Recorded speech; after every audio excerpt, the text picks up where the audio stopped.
Bismillahirrahmanirrahim. Assalamualaikum warahmatullahi wabarakatuh.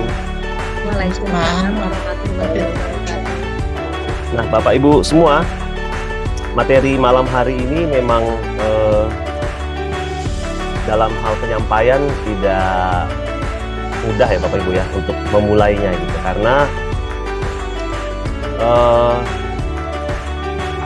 setiap kita ya, seperti tadi yang disampaikan oleh Bu Neng ya, rata-rata gitu, setiap kita ini pasti pernah merasa terzolimi gitu ya, merasa terzolimi, dan ya itu wajar gitu ya.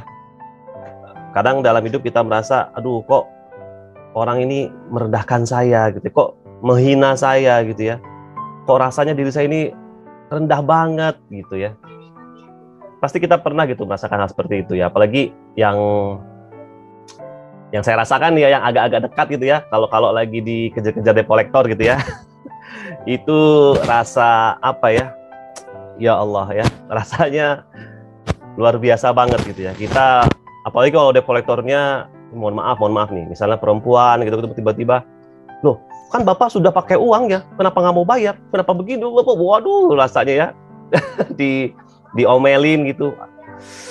Itu saya pernah ngerasain tuh ya Bapak Ibu semua, merasa dihina, merasa direndahkan ya, merasa terzolimi. Ada banyak hal sih, kejadian-kejadian yang mungkin membuat kita berperasaan seperti itu ya. Tapi mungkin yang paling sering yang saya bilang tadi gitu ya, persoalan utang piutang gitu ya. Kadang-kadang pas ditagih utang, yang utang malah lebih galak daripada yang nagih. Waduh, banyak ya. Saya rasa itulah kenapa ya. Jadi kenapa Allah bilang kalau riba itu seperti mengajak perang Allah dan Rasulnya gitu ya. Karena ini terkait dengan mental. Ya Bapak Ibu ya, mental dan juga tauhid sebenarnya. Betapa kita kalau lagi ada persoalan, misalnya besok harus bayar sekolah anak gitu ya, malam ini uangnya belum ada sama sekali gitu. Jangan-jangan yang pertama terpikir langsung, aduh pinjam sama siapa ya? Nah gitu. Berarti kan imannya pertama kali sama utang gitu ya. Nah ini kan menyerang mental dan tauhid kita. Dan pada akhirnya tadi itu, kita sering banget merasa terendahkan, merasa tersakiti, merasa terhina gitu ya, akibat persoalan hutang piutang contohnya. Gitu ya. Nah, yang perlu kita sadari ya, Bapak dan Ibu semua, bahwa sesungguhnya bukan cuman kita gitu ya yang merasakan hal yang seperti itu. Ya, jadi sebenarnya banyak loh orang yang bernasib sama seperti kita ya, nasibnya merasa terzolimi, merasa dihina, merasa rendah banget hidupnya. Ada banyak sekali orang di luar sana yang bernasib sama seperti kita, merasa hidupnya lagi direndahkan, merasa hidupnya lagi terhina, merasa dirinya itu lagi ibaratnya nih, mohon maaf nih, kepala gitu ya, udah di lantai, habis itu diinjak sama kaki orang gitu ya. Aduh, rendah banget rasanya. Tapi perlu diingat bahwa ada banyak orang di luar sana yang merasakan hal yang sama seperti kita. Salah satunya adalah Rasulullah SAW. Ya, beliau ini, masya Allah ya Bapak Ibu ya. Pasti Bapak Ibu sudah banyak dengar kisah-kisah kesabaran Rasulullah gitu ya, saat beliau dihinakan, saat beliau, aduh, masya Allah ya. Ada satu cerita yang memang sangat apa namanya, menyentuh gitu ya. Jadi satu ketika Rasulullah sedang beribadah gitu ya, beliau sedang sujud di dekat Ka'bah. Pada saat sujud itu, Abu Jahal dan rekan-rekannya gitu ya, punya ide gitu. Gimana kalau kita timbun Muhammad itu dengan isi perut unta katanya. Ya, karena kebetulan waktu itu sedang ada yang baru menyembelih unta gitu ya. Lalu mereka pun menyetujui gitu ya. Jadi pas Rasulullah lagi sujud, disiram dengan isi perut unta gitu ya. Sampai-sampai Rasulullah tuh nggak bisa bangun. Ya, saking banyaknya kotoran itu, Rasulullah sampai nggak bisa bangun. Sahabat-sahabat yang melihat juga nggak berani tuh. Ya, nggak ada yang berani. Lalu sahabat ada yang pulang ke rumah memanggil anak Rasulullah ya, Fatimah radhiyallahu an. Barulah begitu Fatimah datang ya, pelan-pelan dibersihkan tuh kotorannya ya dari punggung Rasulullah. Barulah Rasulullah bisa mengangkat kepalanya dan bangkit. Gitu ya. Nah, Bahkan Bapak Ibu semua, setelah mengalami hal yang seperti itu, apa doa Rasulullah? Rasulullah masih mendoakan begini, ya Allah, kuatkanlah Islam dengan salah seorang dari dua Umar. Ya, yaitu Umar bin Hisham atau Umar bin Khattab. Bayangin ya, Umar bin Hisham itu Abu Jahal, Bapak Ibu semua. Bayangin, segitu jahatnya Abu Jahal gitu ya. Segitu hinanya perlakuan Abu Jahal terhadap Rasulullah, tapi Rasulullah malah mendoakan kemuliaan. Kan didoakan untuk menerima hidayah Allah itu kan merupakan satu kemuliaan ya Bapak Ibu ya.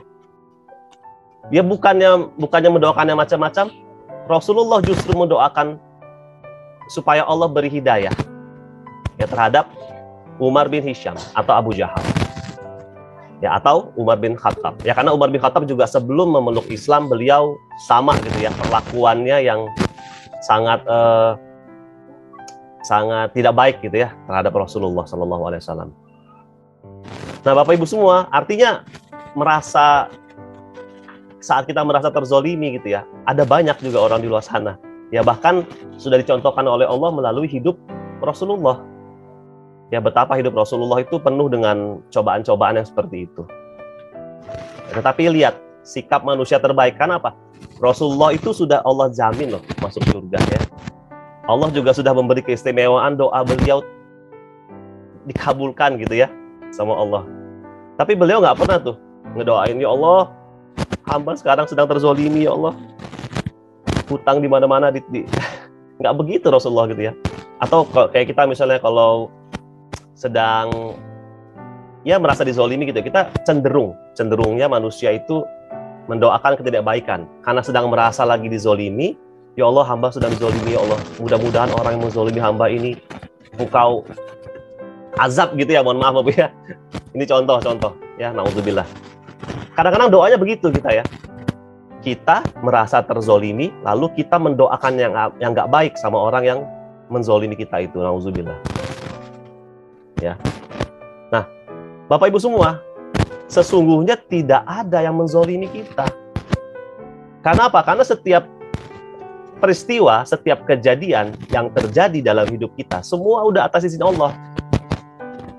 Ya, kalau kita ingat lagi ilmu cermin ajaib, ya segala sesuatu itu adalah kita jadikan cermin.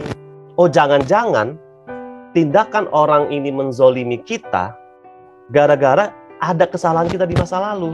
Sehingga Allah izinkan ini terjadi saat ini dalam hidup kita untuk mengingatkan kita. Akhirnya kita jadi muhasabah ya.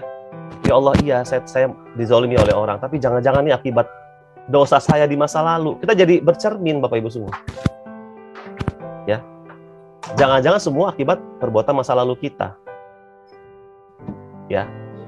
Nah, ini seperti Allah sebutkan ya di Quran surat An-Nisa ayat 79, bahwa kebajikan apapun yang kamu peroleh adalah dari sisi Allah, dan keburukan apapun yang menimpamu itu dari kesalahan dirimu sendiri. Memang nggak mudah Bapak Ibu ya. Memang nggak mudah.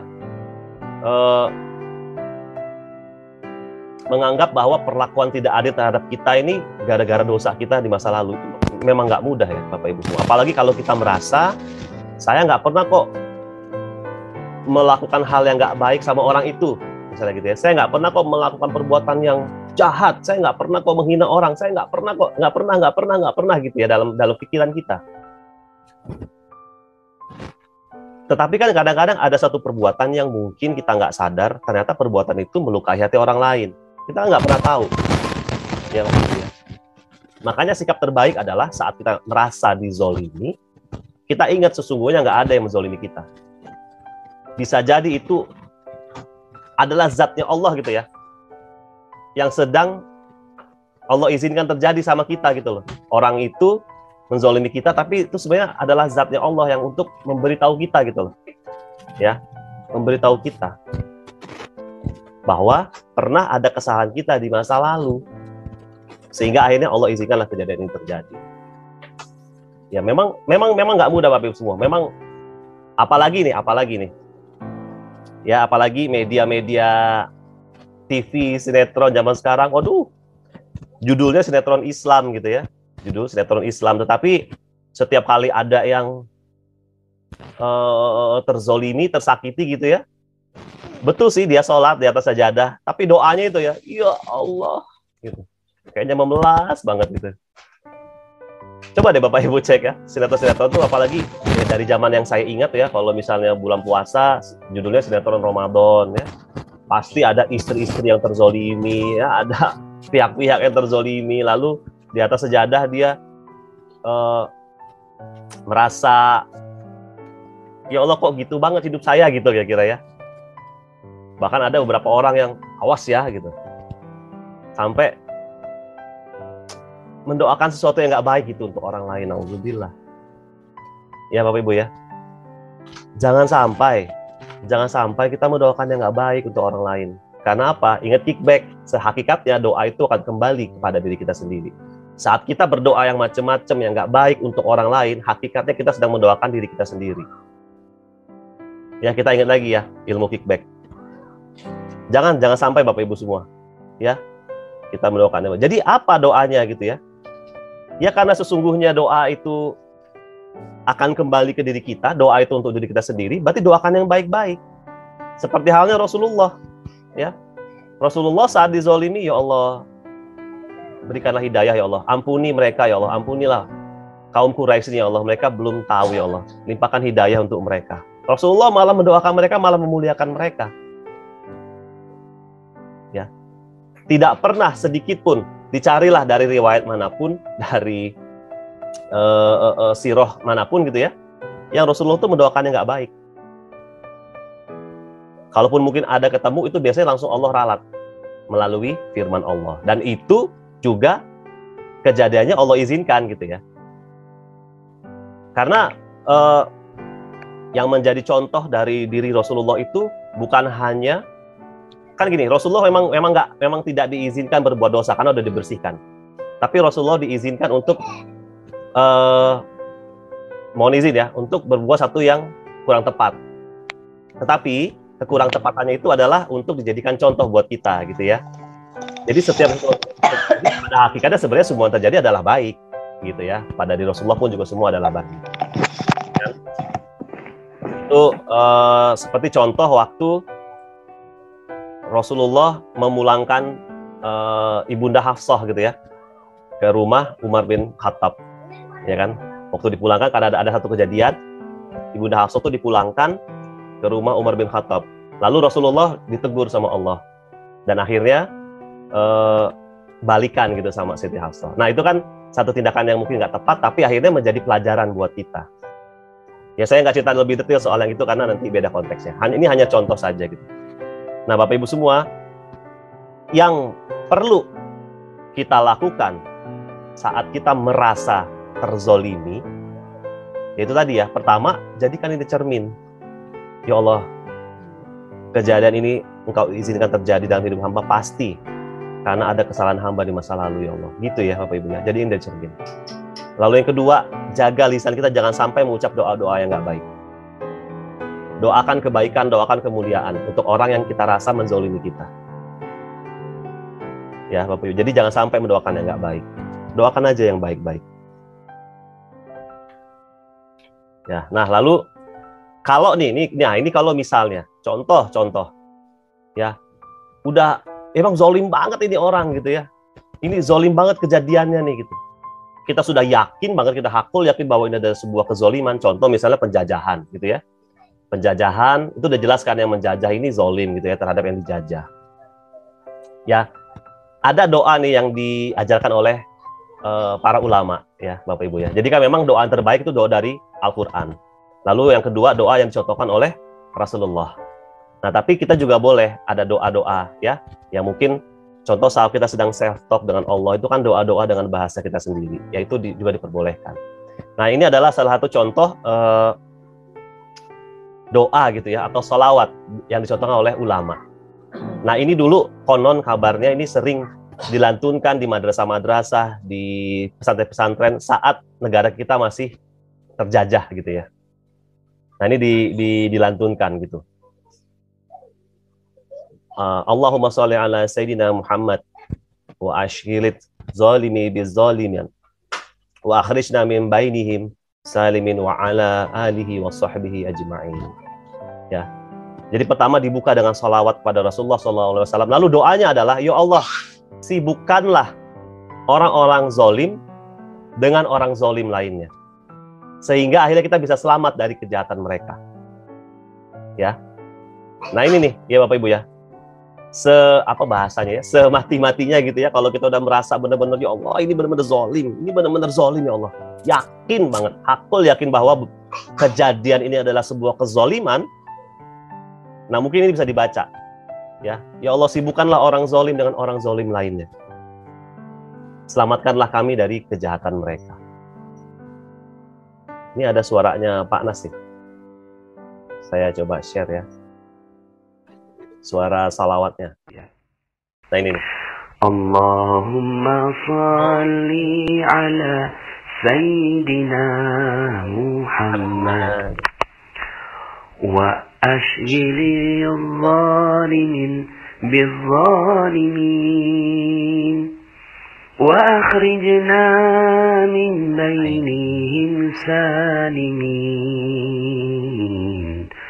wa ala alihi wa sahbihi ajma'in. Allahumma salli ala Sayyidina Muhammad wa ashghili al-zalimin bil-zalimin wa akhrijna min bainihim salimin wa ala alihi wa sahbihi ajma'in. Gitu tuh Bapak Ibu semua, salawatnya gitu ya, doanya gitu. Artinya kalau udah merasa apa tuh ya, bahasa orang Betawi itu udah gedek banget gitu ya, udah gondok banget, udah merasa ya Allah ini bener ini kezoliman ini gitu ya, zolim banget ini gitu. Nah ini kita doakan aja ya Allah, sibukkanlah orang zolim dengan orang zolim lainnya sehingga hamba selamat dari kejahatan mereka.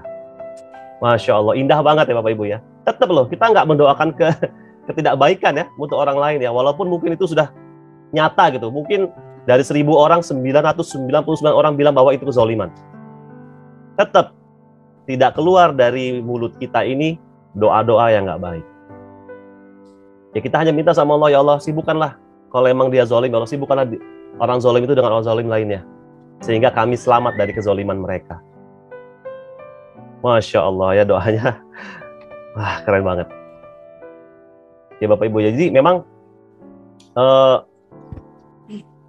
ujiannya gitu ya, ujiannya saat kita di level terendah dalam hidup kita merasa orang lain nggak adil, situasi nggak adil, kondisi nggak adil, nggak ada yang ngertiin kita, semua ngejelek-jelekin kita, semua merendahkan kita, semua menghinakan kita.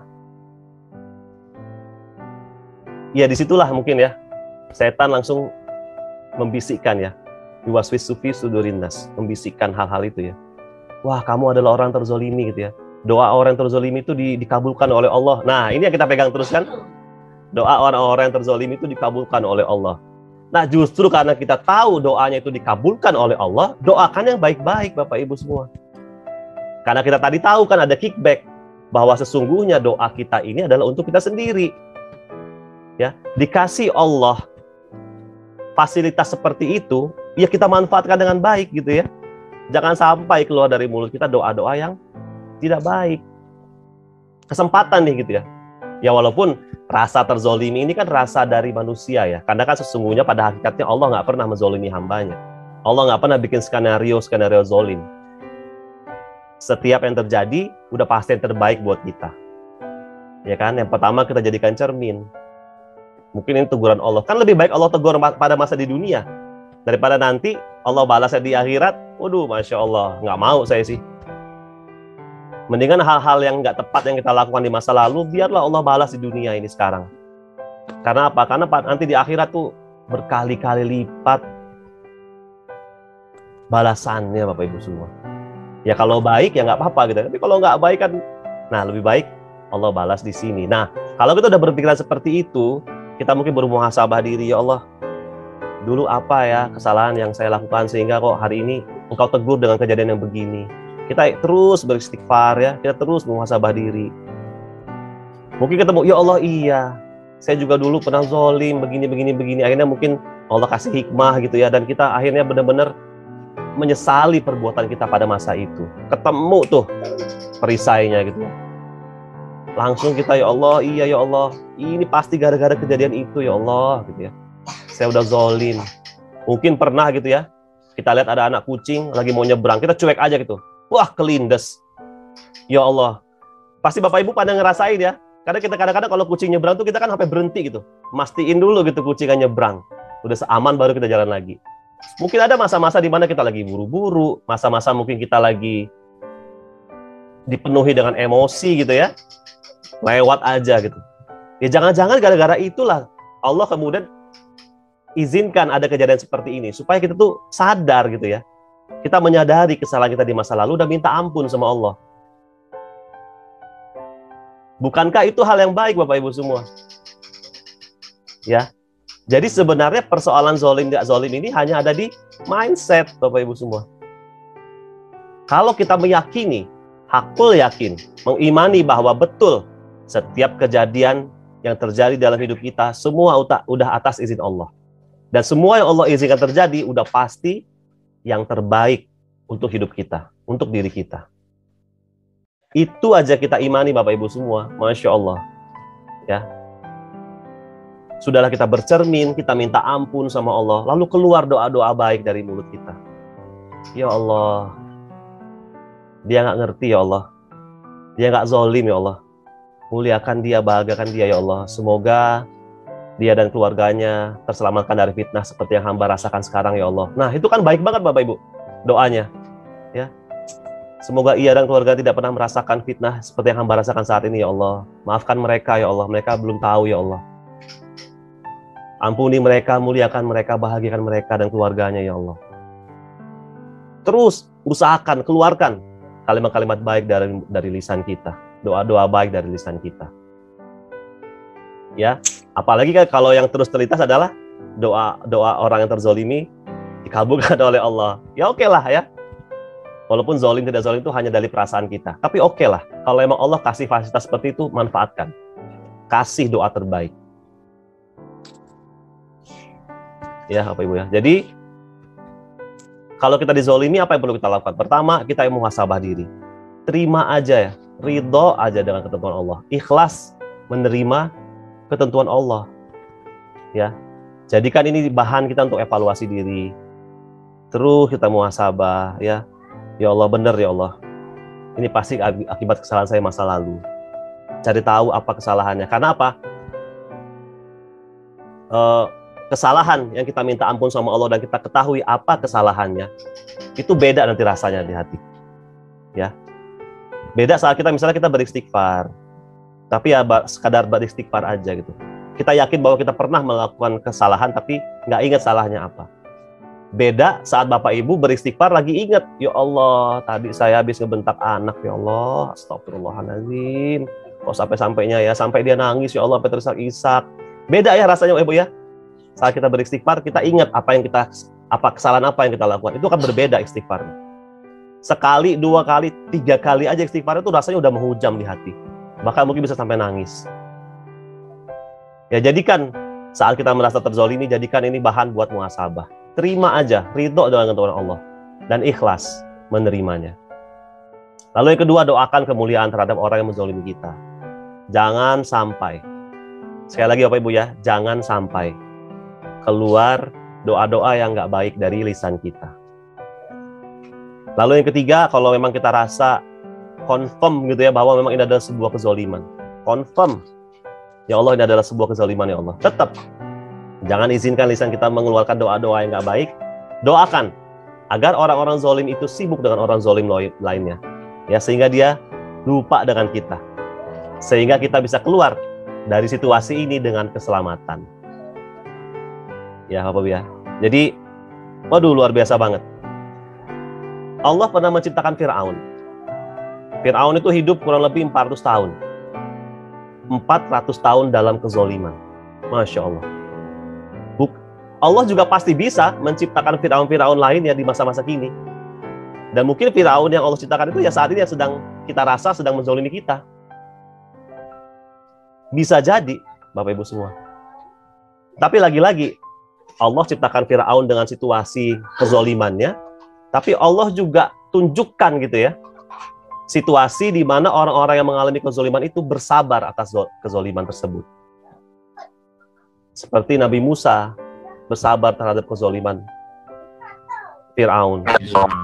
Ya, bagaimana Rasulullah terus bersabar terhadap tindakan-tindakan kafir Quraisy, dilempar, mohon maaf, kotoran unta, ya tadi itu ya, disiram dengan isi perut unta, apalagi ada banyak hal, diludahi, apalagi kita mau sebut, ya jangan-jangan nih apa yang terjadi sama diri kita sekarang, yang kita rasa kita lagi dizolimi, jangan-jangan nih nggak ada apa-apanya sama yang pernah Rasulullah rasakan. Jangan-jangan.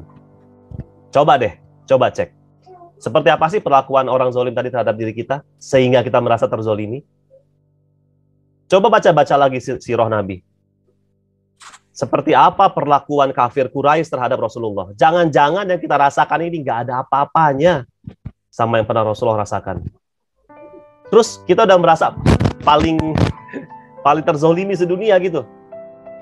Sehingga kita merasa punya hak mendoakan hal-hal yang nggak baik untuk orang itu. Aduh, na'udzubillah Bapak Ibu semua. Coba cek. Ya kan itulah kita gunanya kita belajar sejarah-sejarah ya. Coba cek. Jangan-jangan apa yang kita rasakan hari ini nggak ada apa-apanya sama yang pernah Rasulullah alami. Lalu kenapa kita harus merasa paling terzolimi sedunia? Kalau Rasulullah aja stay cool ya, tetap santai terhadap kejadian yang beliau alami. Bukankah Rasulullah itu sebaik-baiknya contoh? Jadi jangan mencontoh sinetron, ya, jangan mencontoh, ya banyak lah ya, ya, mentang-mentang nggak diajak ke Kapadokia, lalu ini gitu ya, nggak dibeliin penthouse. Saya cuma tahu itu doang, saya nggak ngikutin ya sinetron ya. Cuma karena itu viral muncul di wall Facebook saya, ketonton gitu ya. Ya, by the way, ke Kapadokia itu juga my dream ya. Nah, Bapak Ibu semua ya, jadi udah deh ya, udah deh.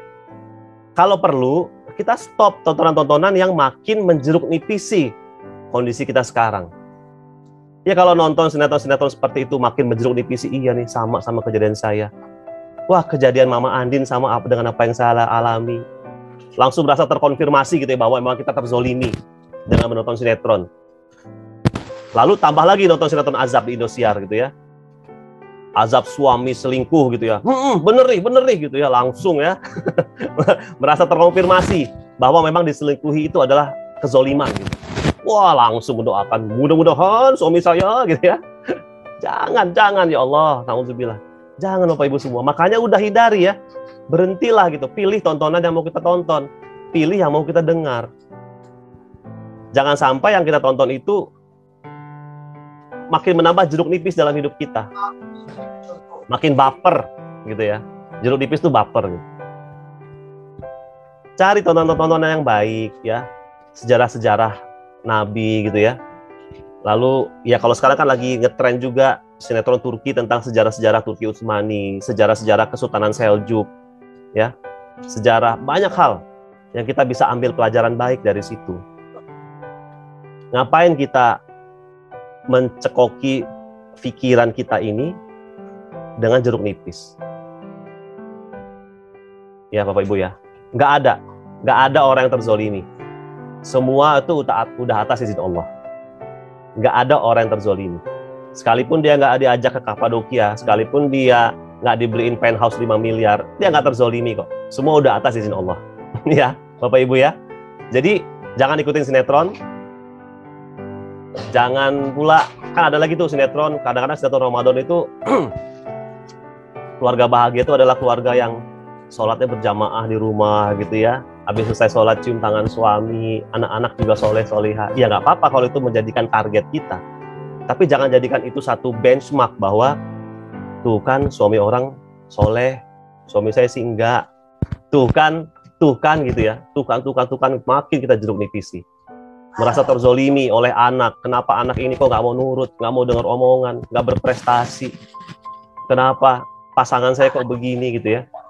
Ini istri kok nggak bisa ngebedain, udah dibeliin toples warna merah buat gula, warna hijau buat garam, masih juga ketukar gitu ya. Nggak bisa Bapak Ibu semua. Ya. Dan lagi-lagi, memang bukan bagian kita untuk menghakimi. Ya, penghakiman itu hanya milik Allah. Tetap di dalam hati seseorang, apa yang ada dalam benak pikirannya, ada dalam hatinya, kita nggak pernah tahu yang sesungguhnya. Hanya Allah yang tahu. Jadi kita nggak punya hak menghakimi. Ya, dan kalau saya memilih untuk tidak merasa dizolimi. Nah ya, karena lagi-lagi zolim itu hanya perasaan kita. Peristiwa kezoliman itu hanya perasaan kita. Jadi, karena kita manusia itu diberikan hak memilih oleh Allah, kan kita diberi akal pikiran kan, makanya kita punya hak untuk memilih. Pilih yang baik-baik Bapak Ibu semua. Kalau saya nggak mau milih jeruk nipis, saya nggak mau milih baper. Saya memilih untuk bercermin. Ya, jadi segala sesuatu yang Allah hadirkan di dalam kehidupan kita, yang Allah bentangkan di hadapan kita, itu semata-mata hanya cerminan apa yang pernah kita lakukan di masa lalu. Udah gitu aja. Kalau hal itu nggak enak, berarti ada hal-hal yang nggak baik yang pernah kita lakukan di masa lalu. Cepat minta ampun sama Allah. Cepat taubat sama Allah. Ya Bapak Ibu, jadi akhirnya kita nggak terjebak dalam kebaperan. Kita nggak terjebak dalam jeruk nipis yang berkelanjutan. Kalaupun mau baper sejenak boleh lah, ya. Mau baper sejenak boleh lah. Tapi bapernya sama Allah. Curhatnya sama Allah. Ya. Curhat securhat-curhatnya sama Allah. Habis itu lepasin, sudah gitu ya. Kalau udah agak tenang, rasanya kok sesak di dada udah mulai lapang gitu ya, udah lepas semua sama Allah. Udah. Cepat-cepat doakan kebaikan untuk orang lain. Doakan kemuliaan, kebahagiaan untuk orang lain. Ya Bapak Ibu ya, jadi saya juga pernah gitu ada situasi di mana memang kurang nyaman gitu ya, kurang nyaman. Apalagi kalau yang kita rasa sedang menzalimi kita ini orang-orang terdekat kita gitu ya. Itu lebih dahsyat lagi tuh perasaannya gitu ya. Orang terdekat kita mungkin kita rasakan orang tua kita, mungkin kita rasakan saudara kandung kita, mungkin suami pasangan kita gitu ya. Itu rasanya memang lebih dahsyat lagi. Gitu ya. Apalagi kalau kita pernah nonton sinetron-sinetron yang tadi ya, ini secara itu akan ke-recall, akan terpanggil lagi tuh memorinya itu. Bahwa kalau kita mengalami kejadian yang sama dengan apa yang pernah kita saksikan, memorinya akan kepanggil lagi. Jadi begitu kita ngerasa lagi dizolimi sama suami, na'udzubillah, mohon maaf ya, mungkin karena suami selingkuh gitu ya, kita merasa dizolimi, terpanggil tuh sinetron yang pernah kita tonton tentang perselingkuhan. Wah. Ya, makanya Bapak Ibu semua, pilih apa yang Anda mau masukkan ke dalam pikiran Anda. Pilih apa yang kita mau simpan dalam memori kita. Kalau yang lalu, oke lah, biarlah berlalu. Mulai sekarang kita bersihkan, kita pilih apa-apa yang kita mau tonton, kita pilih apa-apa yang kita mau simpan dalam memori kita. Sehingga, sewaktu kita mengalami kejadian yang mungkin sama dengan apa yang pernah kita saksikan, memori yang terpanggil itu adalah memori yang baik. Contoh, yaitu tadi ya, misalnya perselingkuhan. Lalu memori yang terpanggil adalah ceramahnya Ustadz Abdul Somad. Wah iya, kata Ustadz Abdul Somad, kalau diselingkuhi begini ya, kita harus introspeksi, jangan-jangan selama ini saya memang kurang melayani suami. Gitu-gitu ya, akhirnya kan jadi introspeksi kita. Makanya pilih apa yang kita mau lihat, pilih apa yang kita mau simpan di memori kita. Karena apa? Saat kita mengalami kejadian yang sama, memori itu akan otomatis terpanggil. Akan otomatis langsung terlintas, sering gitu ya. Kalau kita sering mengisi, mungkin kita dengar kajian-kajiannya Ustadz Nas gitu ya, sering langsung lewat gitu ya. Ada kejadian yang sama, misalnya istri saya tiba-tiba bikin kopi, salah kasih gula, dia malah ngasih garam. Lalu tiba-tiba memori yang terpanggil adalah ceritanya Ustadz Nas, sering gitu ya, bahwa pernah ada tuh kejadian seorang istri bikin kopi, tapi salah malah dikasih garam. Akhirnya apa coba? Bisa jadi saya langsung ketawa gitu ya, begitu minum kopi asin, ya Allah, kok sama yang Pak Anas ceritain gitu ya. Akhirnya kan jadi indah banget Bapak Ibu. Boro-boro kita mau marahin istri, malah mungkin saya panggil, ini kejadian sama nih sama cerita Pak Anas gitu ya. Emang kenapa? Ini kopi diisi garam, malah happy gitu ya Bapak Ibu ya. Nah, seperti itu tuh. Makanya kita pilih apa-apa yang kita mau simpan di memori kita, karena itu nanti akan terpanggil. Insya Allah, saya berdoa sama Allah, semoga ya apa yang kita sampaikan malam hari ini, yang juga Pak Anas sudah sampaikan di audio beliau, itu menjadi terekam di memori kita.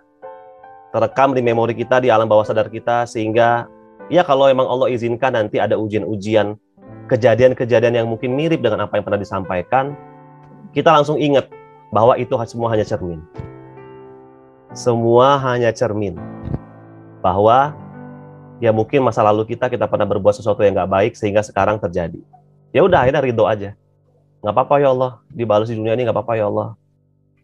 Kalau perlu dinolkan gitu ya, dihabiskan semua di dunia ya Allah, sehingga nanti di akhirat udah tinggal yang baik-baik aja. Ya ikhlas aja. Doakan kemuliaan orang lain. Gitu ya Bapak Ibu ya. Nah, itu ya Bapak Ibu. Jadi insya Allah kita terhindar dari mendoakan yang nggak baik itu orang lain, dan doakanlah agar kita keluar dari situasi ini tanpa perlu mendoakan yang nggak baik. Ya, kenapa ini harus ditegaskan? Karena itu tadi Bapak Ibu ya, kita semua sudah terdoktrin bahwa doa orang yang terzolimi itu pasti dikabulkan. Dan saat kita merasa terzolimi, kita merasa punya hak untuk mendoakan yang nggak baik terhadap orang yang menzolimi kita. Nah, sekarang teori itu jangan dipakai lagi. Bapak Ibu ya, teorinya jangan dipakai lagi. Kalaupun kita tetap merasa kita sedang terzolimi, nah ingat-ingatlah ini. Doakan kebaikan untuk orang lain sehingga kita bisa keluar dari situasi ini dengan baik, tanpa perlu harus mendoakan atau mengumpat hal-hal yang nggak baik untuk orang lain. Demikian Bapak Ibu semua, semoga yang saya sampaikan bermanfaat. Saya mohon maaf sekali kalau ada hal-hal yang nggak berkenan, karena memang situasi dan rasa terzolimi ini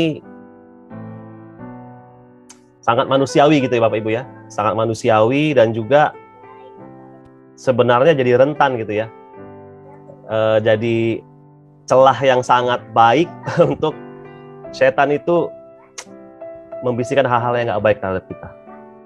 Ya, apalagi kalau kita pernah punya mendengar satu ceramah lalu kita beranggapan bahwa nggak apa-apa gitu ya, kalau emang terzolimi doakan aja gitu kan, karena doa orang terzolimi itu makbul gitu ya. Ya udah, kita udah tahu nih doa yang terzolimi itu makbul, berarti doakan yang baik-baik. Karena apa?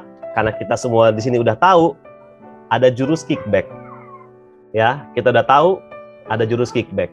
Karena kita sudah tahu ada jurus kickback, maka kita doakan yang baik-baik. Sejatinya doa yang terucap itu adalah doa untuk diri kita sendiri. Semua akan kembali kepada diri kita sendiri. Nah, Bapak Ibu semua mungkin yang mendengarkan kajian malam hari ini, yang belum begitu paham apa sih kickback gitu ya, apa sih cermin ajaib, nggak apa-apa ya, nanti kita sama-sama yuk dengarkan lagi audionya Pak Nas, atau mungkin ada kajian-kajian kita sebelumnya yang juga sudah membahas jurus yang tersebut ya, sehingga nanti makin nyambung. Apa sih jeruk nipis gitu ya?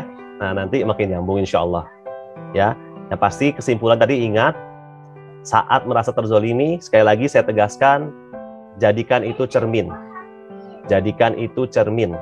Ya Bapak Ibu ya, ini juga nasihat dan doa buat diri saya sendiri juga. Jadikan itu cermin, bahwa kita pernah melakukan sesuatu yang nggak baik di masa lalu, sehingga sekarang Allah hadirkan kejadian ini untuk menjadi pengingat buat kita. Segera minta ampun, segera taubat sama Allah. Lalu yang kedua, keluarkan doa yang baik-baik. Keluarkan doa terbaik kita untuk orang yang kita rasa sedang menzalimi kita itu. Jangan biarkan mulut kita ini menggunakan doa-doa yang nggak baik.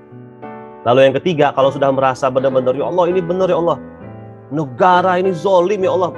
Mohon maaf ya, saya nggak tidak menghakimi, ini hanya contoh-contoh. Ya Allah ini udah zolim ya Allah, ini pemimpinnya zolim ya Allah. Ini, kalau emang betul kita merasa seperti itu dan sudah confirm karena banyak orang juga merasa terzolimi, ya sudah, doakan juga tadi yang baik. Ya Allah, biarkanlah orang zolim sibuk dengan orang zolim lainnya. Selamatkanlah kami dari kezoliman mereka. Udah gitu aja. Tetap kita tidak mau membiarkan lisan kita mengucapkan hal-hal yang baik.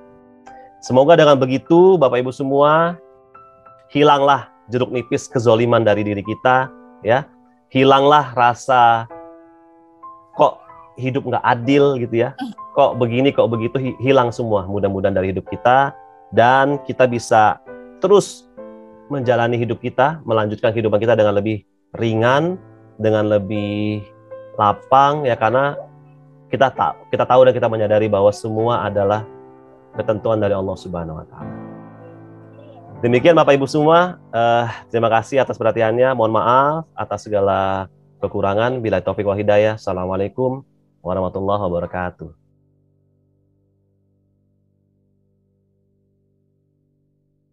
Masya Allah, terima kasih Pak Febri paparannya ya. Masya Allah, ini materi ringan tapi makjleb banget ya. Terasa ini semua kita karena semua pasti sering merasakan hal ini ya, terutama nih bagi ibu-ibu ya. Ternyata memang terjolimi itu hanya mindset aja ya. Kebanyakan kita ini kan ketika berinteraksi dengan teman gitu, merasa bahwa ini omongannya nyinyir nih, wah ini kayaknya udah ngejolim gitu. Sudah merasa terzolimi gitu Pak Febri ya. Masya Allah. Ternyata itu mungkin itu hanya baperan gitu kali ya, baperan kita ya. Ya insya Allah kita setelah kita tahu ya dari Pak Febri ini paparannya luar biasa, berarti kita harus berhati-hati karena itu adalah mungkin cerminan kita, masa lalu kita ya. Insya Allah kita selalu mohon ampun kepada Allah, semoga kita juga dikuatkan ketika kita melewati hal-hal seperti ini. Ya mungkin ketika kita juga sudah tahu gitu kan Pak Febri ya, tapi mungkin hati kita nggak bisa dibohongi ya, pasti ada perasaan sedih gitu ya Pak Febri ya. Pasti ada perasaan sakit atau sedih ketika kita merasakan hal ini, walaupun itu mungkin hanya mindset kita sendiri gitu. Nah baiklah teman-teman, mungkin ada yang ingin ditanyakan, silahkan. Ini Masya Allah kejadian kita sehari-hari ini.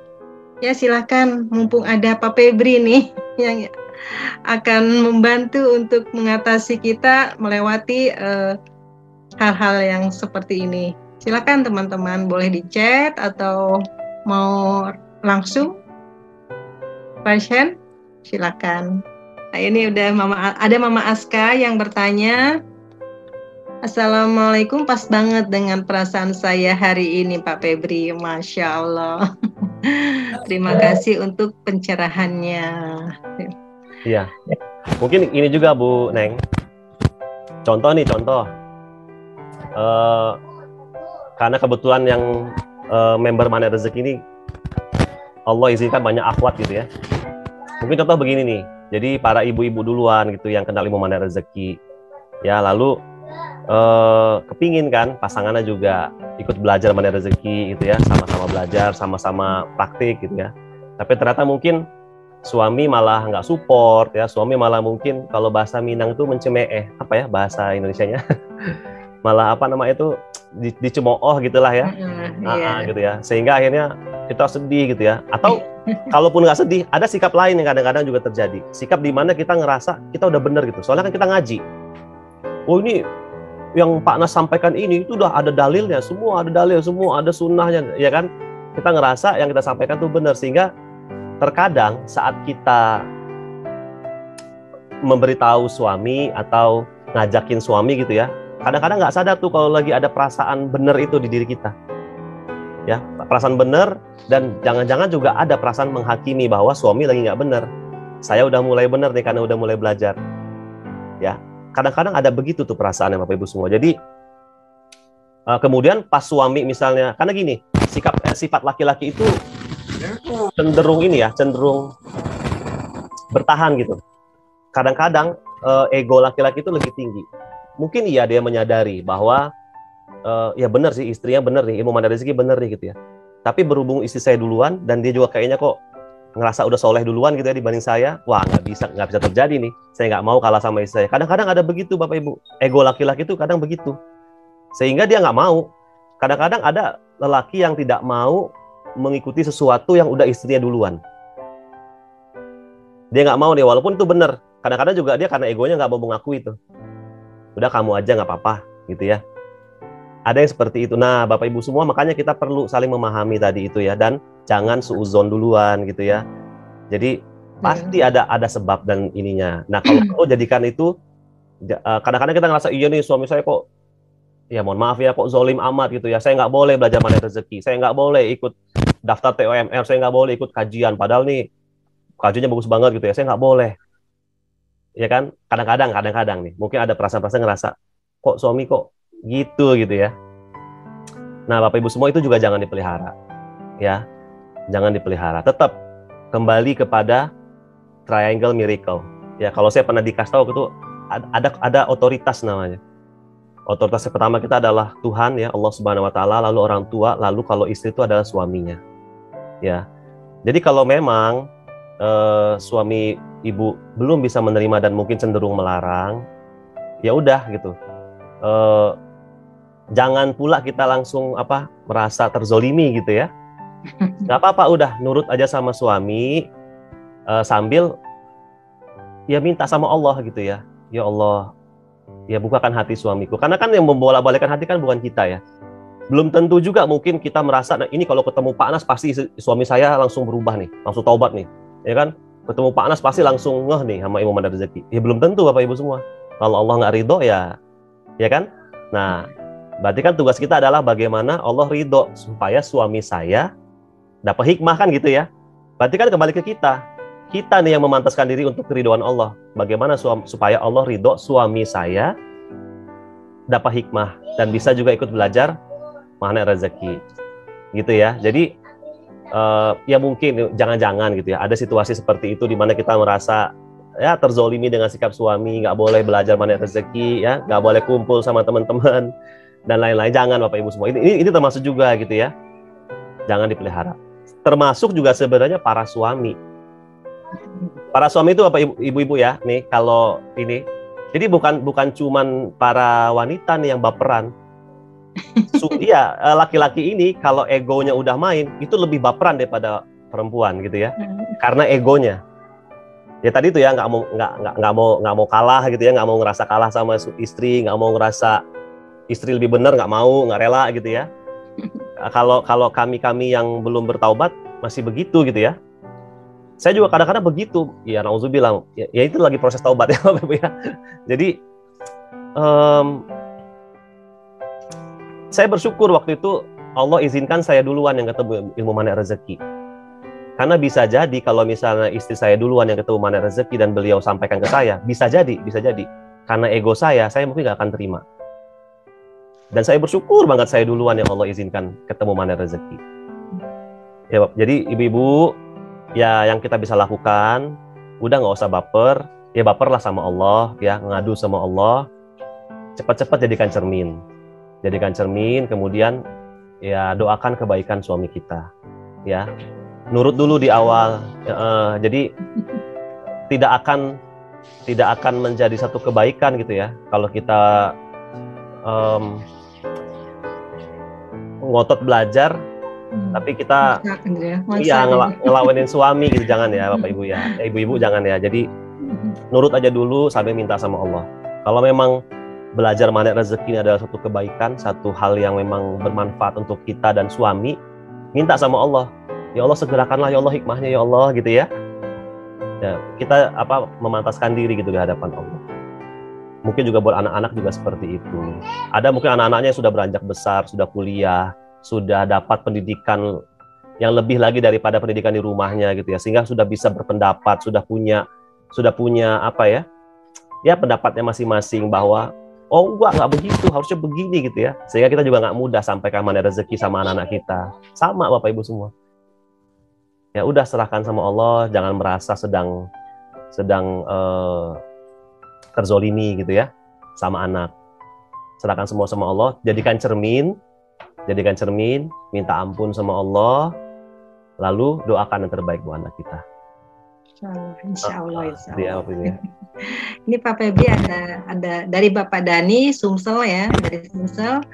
Assalamualaikum Pak Ustadz Febri. anak gadis dan ibu-ibu di Indonesia hobinya nonton drama Korea yang berisi cerita perselingkuhan. Ada juga yang terzolimi atau balas dendam. Menurut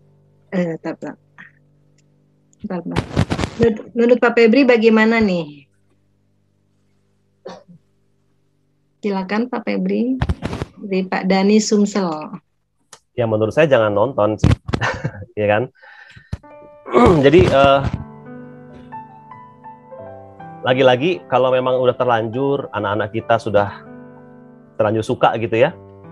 Pertama kita jadikan cermin, kita minta ampun sama Allah. Pasti ya ada akibat salah kita di masa lalu sehingga anak-anak kita sekarang jadi suka banget gitu sama drama-drama Korea dan lain-lain gitu ya. Itu dulu yang kita yakini. Jangan langsung menghakimi anak kita atau pasangan kita yang suka banget sama sinetron Korea tadi. Kitanya dulu minta ampun sama Allah gitu ya. Pasti ada sebab kesalahan kita di masa lalu sehingga kejadian ini Allah izinkan terjadi. Sehingga mereka jadi ya dalam tanda petik mungkin kecanduan nonton drakor gitu ya. Kecanduan nonton hal-hal yang nggak baik. Pasti ada kesalahan kita. Itu dulu yang kita yakini dan kita minta ampun sama Allah. Ya baru kita doakan. Karena sekuat apapun kita berusaha supaya anak-anak kita mungkin nggak nonton drakor gitu ya, tetap aja kalau Allah nggak ridho ya mereka akan tetap nonton gitu ya. Makanya kita minta keridhaan Allah, kitanya yang memantaskan diri di hadapan Allah supaya anak keturunan kita, pasangan kita bisa benar-benar lepas gitu dari tontonan-tontonan yang nggak baik. Jadi kalau emang ini ya jangan nonton gitu ya. Rata-rata sih sinetron Korea nggak baik ya, Ibu ya. Rata-rata tuh nggak baik lah. Walaupun tidak semua, dan saya juga nggak tahu di mana yang baiknya, tapi rata-rata yang, karena saya juga dulu pernah beberapa kali nonton sinetron Korea gitu ya, ya nggak ada hikmahnya gitu, Bapak Ibu semua. Kalaupun ada percintaan yang ujungnya baik, tetap aja di tengah-tengah itu prosesnya nggak baik. Ya belum lagi kebiasaan mereka yang mau mabukan ya, seolah-olah sober itu udah biasa. Sober tuh apa? Sakit kepala akibat mabuk ya di malam hari. Jadi pagi-pagi ke kantor, bosnya seolah-olah ngerti gitu ya. Semalam itu mabuk ya gitu ya, dikasih obat. Nah kan gitu-gitu ya, tanpa sadar Bapak Ibu ya. Masuk terus ke dalam alam bawah sadar kita. Sehingga nanti akhirnya kita jadi merasa bahwa mabuk itu nggak apa-apa gitu, biasa aja. Walaupun mungkin kita nggak mabuk. Mungkin kita tidak minum khamrnya nggak.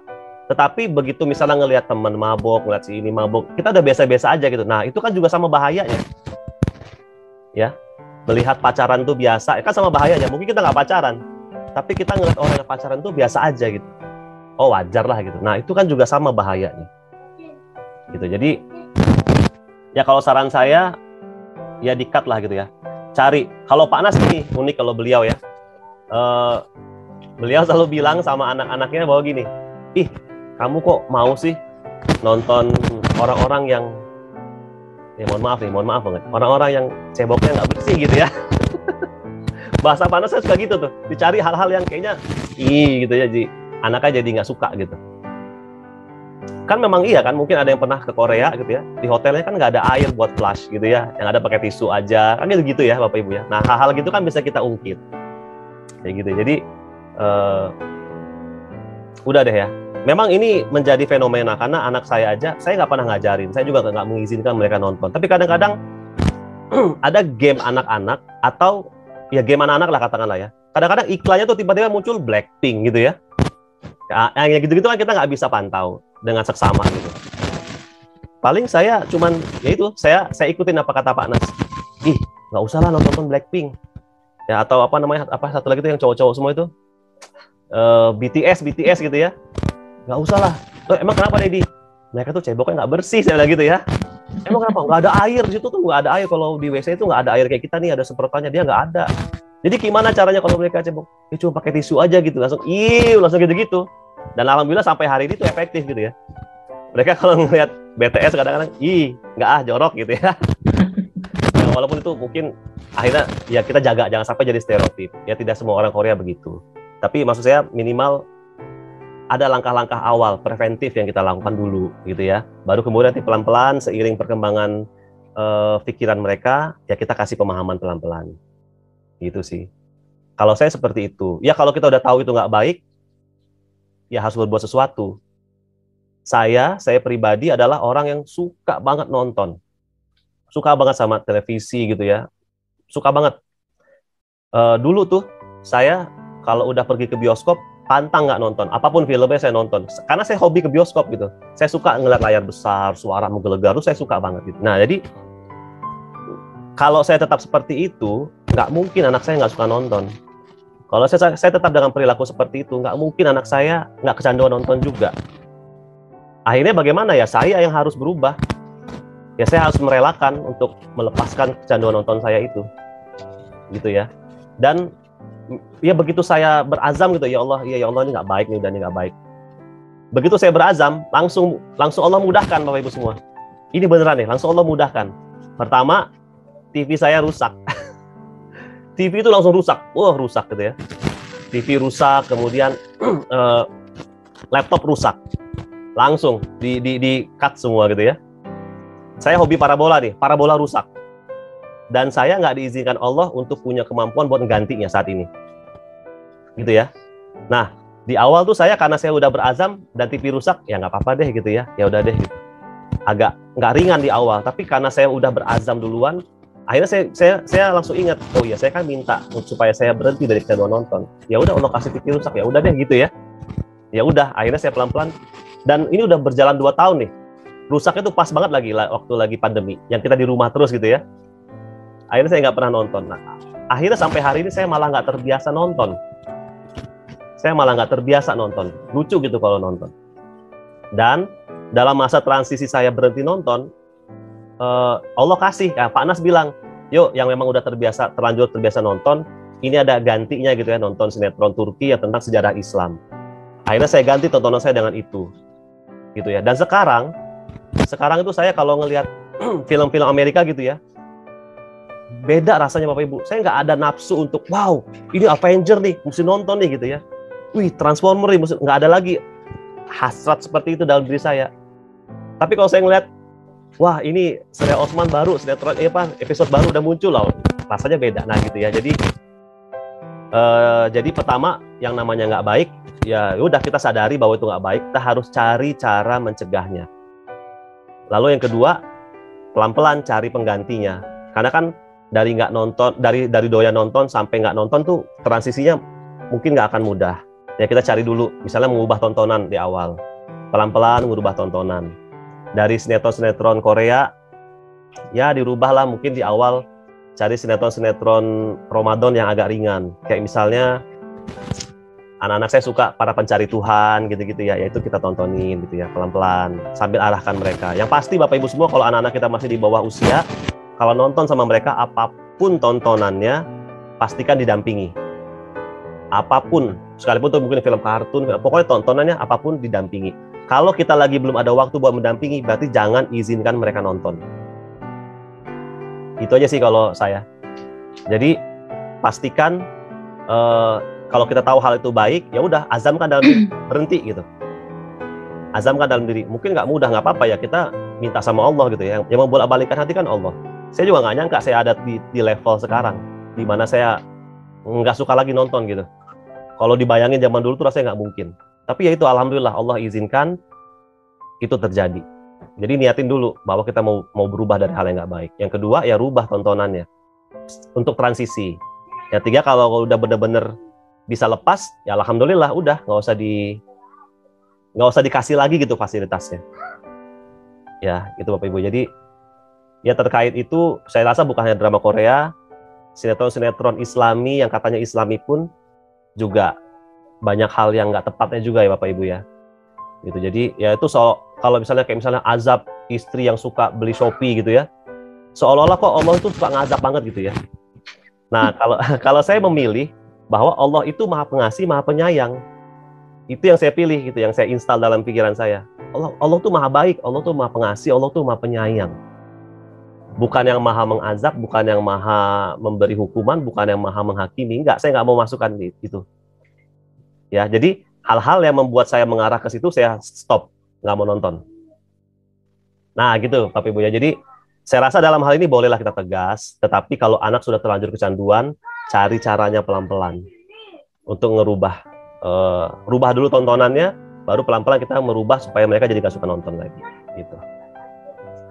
Insya Allah. Ya, Jadi, mudah-mudahan Pak Dhani bisa menjawab Pak Dhani. begitu ya Pak Dhani, semoga menjawab ini. Kayaknya sih memang permasalahan kita semua ya. Anak-anak sekarang kan, wah, Masya Allah. Mungkin di TV enggak Pak Febri ya, tapi di YouTube. Ya itu lebih dahsyat sih. Ya. Iklannya kita nggak bisa pantau. Kadang-kadang lagi nonton ceramah Ustadz Abu Somad, tiba-tiba muncul Blackpink joget-joget. Waduh, luar biasa. Iya betul. Ya memang. Ganti ya. Iya, doa hati-hati deh. Ganti sendiri begitu, Masya Allah, benar-benar. Nah, dalam konteks itu saya menyiasatinya, ceramahnya kadang saya download dulu supaya nggak ada iklan, habis itu tonton bareng-bareng sama anak-anak. Nah, itu kita cari cara, kita cari siasat gitu ya Bapak Ibu ya. Karena emang zaman sekarang udah benar-benar banyak fitnahnya. Ya, kitalah yang mensiasati diri kita dan keturunan kita. Gitu ya. Jadi memang ya kalau boleh nih, karena udah kadung nonton, kita bicarakan tentang tontonan ya Bu Neng ya. Ya kalau boleh saya juga gini, saya merasakan banget ada banyak perubahan pola pikir saat saya mulai nonton sinetron Turki yang tentang sejarah. Tapi Bapak Ibu, kalau saya boleh ini ya, carinya itu yang di atas tahun 2015. Jadi waktu presidennya sudah mulai Erdogan. Karena kalau sinetronnya yang sebelum itu masih bercampur ya sekulernya ya. Gitu. Jadi ya walaupun sinetronnya sekarang juga masih bercampur, tapi udah lebih banyak yang syariahnya gitu. Kalau zaman dulu, ingat ya, dulu di Antv ada Abad Kejayaan gitu ya. Istri-istri sultan tuh pakai pakaiannya yang mohon maaf dadanya kelihatan gitu-gitu ya. Nah itu nggak usah ditonton, jangan. Kita juga pilih-pilih ya.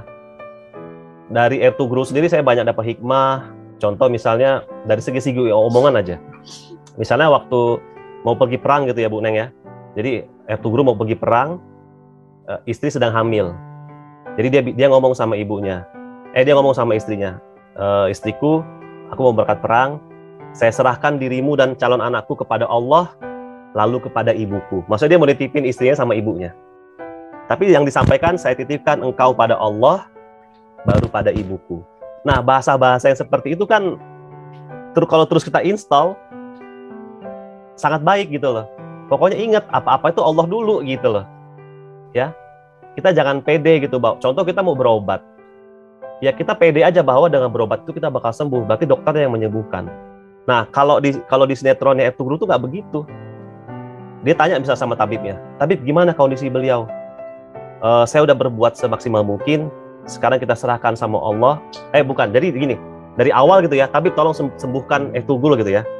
Baiklah, kita minta sama Allah dulu, baru selanjutnya saya akan berusaha. Nah gitu, kata-kata yang begitu kan, kalau kita install terus Bapak Ibu semua, insya Allah tuh jadi kebiasaan kita juga. Apa-apa itu Allah dulu gitu loh. Mau ke dokter, ya Allah, hamba mau ke dokter ya Allah, mudah-mudahan dengan ke dokter ini engkau ridho hamba sehat. Jadi kan bukan dokternya yang nyembuhin, bukan obat yang nyembuhin, tapi Allah ridho dengan ikhtiar kita pergi ke dokter, Allah ridho kita sehat kan gitu. Dan ini sangat berbeda gitu ya, dari sisi tauhidnya gitu.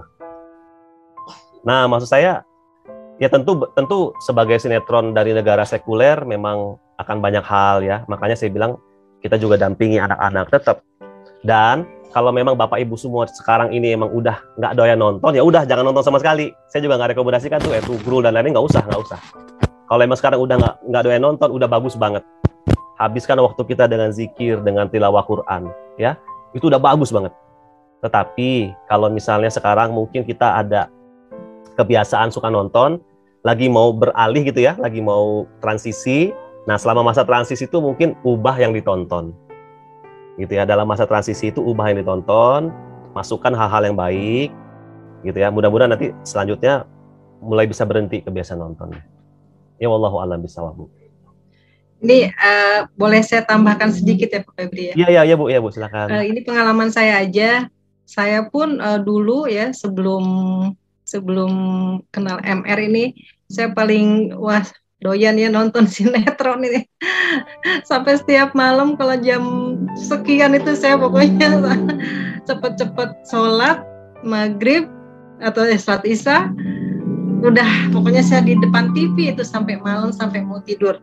Tiga judul, wah, ada terus itu.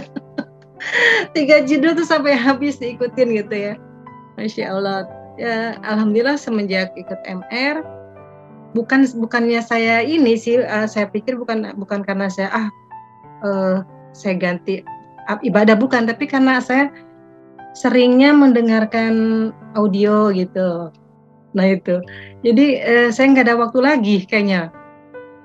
Terus anak-anak pun di rumah, karena saya setiap pagi saya masak sambil dengerin telegramnya Pak Nas tuh. Pokoknya setiap ada inilah gitu, kajian-kajian saya dengerin.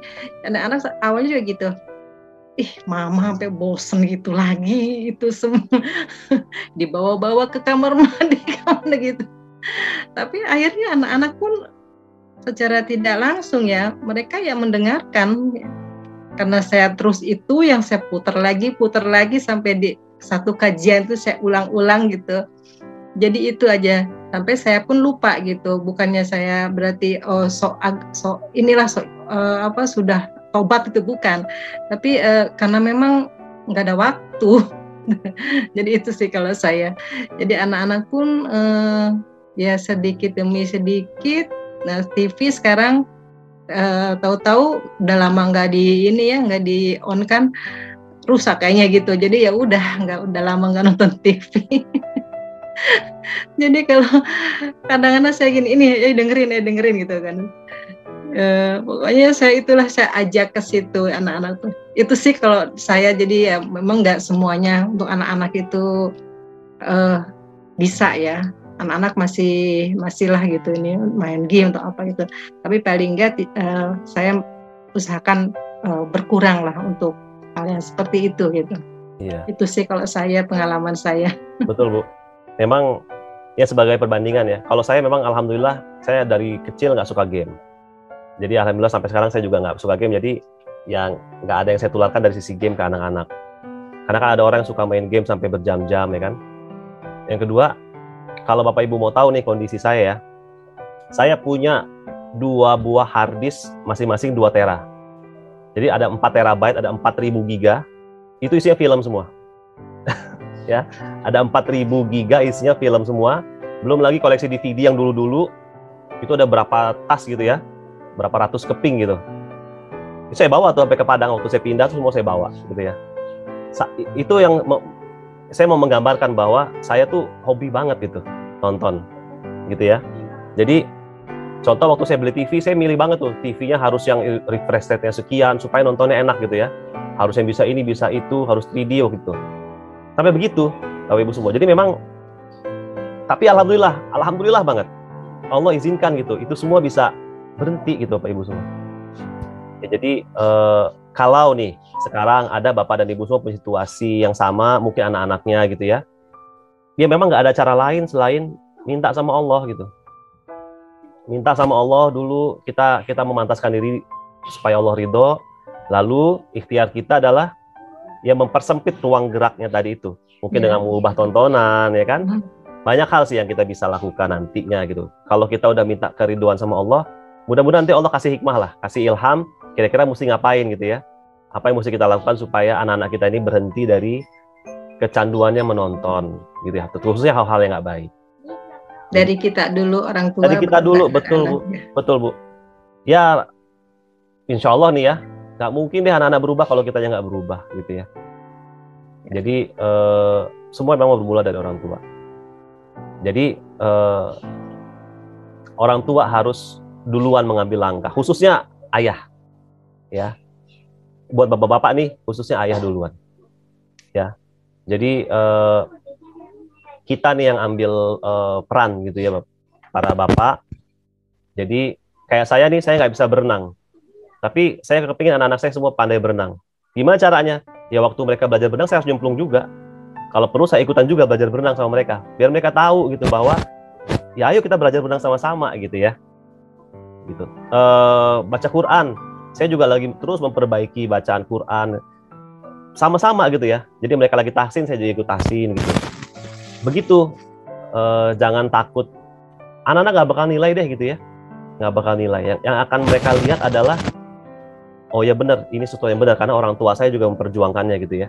Berarti ini ada sesuatu yang benar gitu. Jadi harus kita yang berubah. Ya kalau kita kepingin anak-anak kita soleh-solehah gitu ya, jangan cuma mengandalkan masukin mereka ke pesantren, terus kitanya gini-gini aja gitu ya. Gitu. Karena bagaimanapun semua ridhonya Allah. Ya kita lihatlah betapa banyak orang tua yang berharap anaknya begitu masuk pesantren berubah, ternyata nggak berubah. Ya harusnya kita muhasabah diri. Jangan-jangan kitanya memang tidak memantaskan diri gitu ya di hadapan Allah supaya anak kita berubah. Mudah-mudahan ini masih relevan ya sama materi kita jika dizalimi. Iya betul. Jadi gitu. Pas kok Pak. Ini dari Mama Aska juga, iya betul banget Pak Febri, selalu berdoa agar suami satu frekuensi dengan saya, ikut belajar MR. Amin. Ini ada lagi ini dari Bunda Sumiati. Assalamualaikum, mau nanya gimana kita dalam suatu pertemanan tapi tidak jujur dalam hati jika mereka memang hanya basa-basi tidak suka. Jadi kayaknya dipaksakan ya Pak Febri ya. Tidak suka tapi terus berteman gitu. Pertemanannya basa-basi. Nah ini bagaimana pendapat Pak Febri? Yang basa-basi kitanya atau temannya nih gitu ya. Maksudnya kan kadang-kadang kita sering merasa dia basa-basi aja nih gitu ya. Atau kitanya yang berbasa-basi dalam pertemanan. Kalau kitanya, kalau kita ngerasa teman kita sedang berbasa-basi, berarti itu kita sendiri yang berbasa-basi. Jadi, ya itu tadi ya, jangan pernah menghakimi orang lain. Kita nggak pernah tahu apa yang benar-benar ada dalam hati dan pikiran mereka. Jadi kitanya yang istighfar. Nah, pun juga sama kalau kita yang sedang tidak jujur gitu ya dalam pertemanan, banyak basa-basinya aja gitu ya. Contoh misalnya kita tetap berada di grup WA alumni gitu ya, karena nggak enak. Padahal mah di WA itu tiap hari ngomongin ini aja gitu ya. Kalau kita nggak suka gitu ya, tapi karena kita nggak enak, ya udah deh gitu ya. Nah, kalau saya begini, saya juga ngalamin tuh. Contoh di grup WA alumni gitu ya, saya udah ngerasa udah nggak sefrekuensi lagi gitu sama teman-teman. Omongannya kok gini banget gitu ya. Nah, tetapi jaga lisan kita, jangan sampai kita merasa karena kita sekarang udah belajar gitu ya, kita ngerasa jadi lebih baik daripada teman-teman itu. Mereka tuh nggak move on gitu ya, dari zaman kuliah gitu-gitu aja. Saya mah sekarang udah belajar nih mana rezeki, udah berubah kan gitu ya. Nah, jangan sampai ada perasaan seperti itu. Kalau emang kenapa kita mau tetap ada di grup itu? Katakanlah misalnya, ya Allah, saya cuma pengen menjaga silaturahim ya Allah. Saya nggak keluar dari grup ini, tapi tolong ya Allah jaga saya, supaya saya tidak larut dalam pembicaraan yang nggak baik misalnya gitu ya. Misalnya mungkin ada gibah-gibah dan lain-lain di dalam grup itu. Tapi karena niat kita jaga silaturahim sama teman-teman, mintanya sama Allah supaya kita dilindungi, gitu ya. Tidak nggak terjebak gitu dalam pembicaraan yang gibah. Nah paling seperti itu. Tapi jangan pernah di dalam hati kita tuh ada basa-basi gitu Bapak Ibu. Kalau kita tidak confirm, nggak yakin, ya lebih baik hindari gitu ya. Gitu. Jadi gimana itu ngomongnya? Pokoknya jangan pernah melakukan sesuatu yang kita sendiri nggak yakin. Gitu ya. Contoh, saya yakin untuk tetap berada di grup alumni. Ya karena saya minta sama Allah. Ya Allah, saya kepingin banget tetap ngejaga silaturahim dengan mereka. Tapi saya nggak kepingin dengerin pembicaraan mereka yang rasanya kok nggak produktif lah gitu katakanlah ya. Nah gitu. Nah, saya yakini bahwa saya tetap ada di grup itu, tapi saya nggak mau baca hal-hal yang nggak baik. Nah, misalnya gitu. Kalau kita nggak yakin, takutnya pas ngebaca malah ikutan gitu ya. Takutnya. Nah, ya kalau emang seperti itu, udah bismillah aja. Teman-teman, mohon maaf ya, HP lagi agak penuh nih, misalnya gitu ya. Saya mohon izin dari grup, tapi kita tetap silaturahim ya, satu-satu, misalnya gitu. Udah, berarti live grup. Termasuk kalau ada teman-teman yang mungkin bukan di grup, ya yang sering arisan, ketemu pas arisan gitu ya. Kalau kitanya nggak confirm, lebih baik, mohon maaf, hari ini lagi nggak bisa datang gitu ya. Nah, seperti itu. Nah, kalau saya sama Bu Eka, kami lebih memfokuskan diri gini. Oke, ada arisan sama teman-teman SMA gitu ya. Kadang-kadang udah pasti omongannya tuh ya gitulah ya, omongan-omongan gitu kan. Kadang-kadang kan kita kalau ketemu teman SMA ya, ingatannya akan kembali ke SMA gitu kan ya. Waktu SMA si ini gimana, si itu gimana, akan begitu pembicaranya kan, dan cenderung memang nggak produktif. Tapi kami lebih berprinsip begini, mau datang tuh kenapa saya bilang. Kalau kita datang benar-benar azamnya adalah kepingin ngejaga silaturahim, ya udah datang bismillah. Nanti Allah yang jaga gitu. Ya Allah, rasanya kok kalau sampai nggak datang, silaturahim sama mereka jadi kurang baik. Udah bismillah gitu ya. Datang karena pengen ngejaga silaturahim. Nanti mudah-mudahan Allah yang jagain kita. Itu yang saya bilang keyakinan tadi. Tapi kalau kita nggak yakin, mendingan nggak usah datang. Ya gitu ya, nggak usah datang. Begitu juga dalam hal pertemanan. Ya, tetapi sekali lagi Bapak dan Ibu semua ingat, hindari banget penghakiman. Gitu. Kita jangan sampai menghakimi, teman-teman mah nggak move on, teman-teman mah sama aja dari SMA nggak berubah, jangan begitu. Ya gimana caranya supaya kita nggak berpikir begitu? Ya doakan. Jadi kita terus doakan kebaikan kemuliaan buat mereka. Sehingga kita nggak ada waktu kayak kata Bu yang tadi.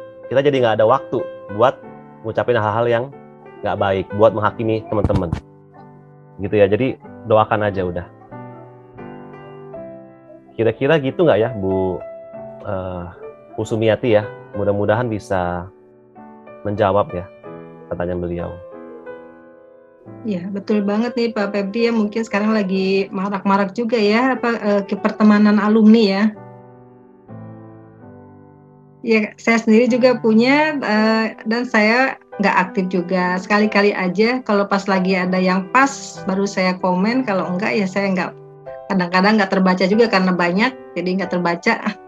Ya, betul. Jadi pas yang lagi pas aja gitu, oh ini kayaknya nih perlu dikomen gitu, dijawab baru itu. Iya, ya alhamdulillah kan Allah yang jaga ya Bu ya. Jadi kita nggak terlibat gitu dalam pembicaraan. Iya, karena mau keluar juga nggak enak juga mau live itu. Iya. Saya ada tuh satu grup yang rasanya kok udah dalam tanda petik keterlaluan gitu ya pembicaraannya, saya nggak suka. Ya udah saya ya baik-baik, lagi-lagi baik-baik. Ya lagi-lagi baik-baik. Mohon maaf ya teman-teman. Izin leave grup dulu gitu ya. Nanti balik lagi, bahasa saya gitu aja gitu. Karena nanti kalau lu bilang HP lagi nggak sehat, nanti jadi doa lagi ya. Bener-bener nanti HP-nya nggak sehat gitu kan. Saya nggak mau. Jadi saya bilang mohon maaf ya teman-teman, izin leave grup dulu. Nanti insya Allah balik lagi gitu. Udah gitu aja saya, langsung saya live. Paling teman-teman yang memang dekat dan ini ya saya japriin. Mohon maaf ya saya keluar grup soalnya ya kan kalau sama teman-teman kadang kita bisa ngomong yang jujur gitu ya. Soalnya pembicaranya mulai nggak enak nih, nggak apa-apa ya gitu ya kan, buat jaga ini kita. Nah seperti itu aja gitu. Jadi kalau ada hal-hal yang kita tidak confirm, ya udah keluar aja gitu, hindari gitu. Tapi kalau niatannya adalah karena Allah gitu ya, kan kita jaga silaturahim dan itu kan juga pintu rezeki gitu ya. Niatan kita benar-benar karena Allah, ya Allah benar-benar ya Allah ini nggak ada niatan lain ya Allah, benar-benar karena mau ngejaga silaturahim. Ya udah bismillah, mudah-mudahan nanti insya Allah itu Allah yang jagain kita. Baik, terima kasih Pak Febri. Semoga Bunda Sumiati menjawab ya. Insya Allah. Karena sudah tidak ada yang bertanya lagi, kita akhiri kajian ini. Mungkin dari Pak Febri ada statement closing statementnya Pak Febri, silakan. Iya Bu. Jadi merasa terzolimi itu hanya dari pikiran kita aja. Sesungguhnya Allah tidak pernah menzolimi hambanya. Yang kedua, kalau kita merasakan sedang terhinakan, sedang terendahkan, sedang ya perasaan-perasaan yang nggak enak, kita harus ingat bahwa bukan kita sendiri yang merasakan itu. Ada banyak lagi orang lain juga yang merasakan hal yang sama. Lalu ingatan kita arahkan ke Rasulullah. Bagaimana Rasulullah menjalani ujian-ujian seperti itu. Jangan-jangan yang kita alami ini nggak ada apa-apanya dibanding yang Rasulullah alami waktu itu.